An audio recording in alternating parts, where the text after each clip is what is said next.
សួស្តីបងប្អូនថ្ងៃនេះខ្ញុំចង់ដល់បងប្អូននៃការថែទាំដំណាំស្វាយសម្រាប់កសិករនៅខេត្តកណ្ដាល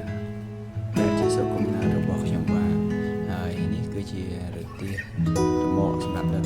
សិនបាញ់ថ្នាំមានធំបាញ់ថ្នាំមានម៉ូទ័រសម្រាប់ក្បាលបូមបាញ់ថ្នាំជាស្ដែងខែនេះគឺជាខែកក្កដាវាមានជាខែស្វាយរដូវទេគឺយើងថែទាំសម្រាប់ការស្វាយខុសរដូវហើយការថែទាំវាទីផ្សាររបស់វាពិបាកជាងការថែទាំស្វាយរដូវបន្តិចពីព្រោះផ្កាទាំងអស់នេះពេលដែលវាចេញមកវាត្រូវប្រឈមជាមួយនឹងទឹកភ្លៀងដែលអាចធ្វើឲ្យផ្កាខូចឬក៏អត់មានក្តាប់ឬក៏ផ្កាផ្លែតែម្ដងហើយនេះទៀតសោតនៅក្នុងចំការស្វាយយើងឃើញមានពណ៌ខៀវស្រងាត់ទាំងស្លឹកស្វាយក៏ដូចជាមានស្មៅយ៉ាងរៃមួយចំនួនដែរហើយស្មៅនេះភេទនេះគេហៅថាស្មៅជើងក្រាស់ស្មៅនេះគឺពិបាកក្នុងការ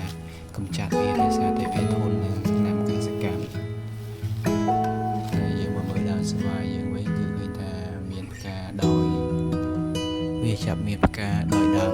វាអត់បានចេញមកស្រស់គ្រប់ដើមទាំងអស់នោះទេតែទោះជាយ៉ាងណាក៏យើងត្រូវតែបាញ់ថែទាំវាព្រោះការទាំងនេះវានឹងឲ្យផលនៅ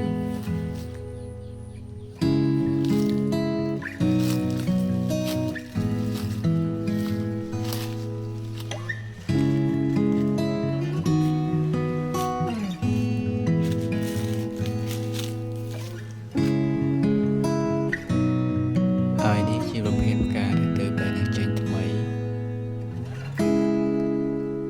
ការទើបចេញថ្មីដែលយើងត្រូវការថែទាំបន្តផងដែរ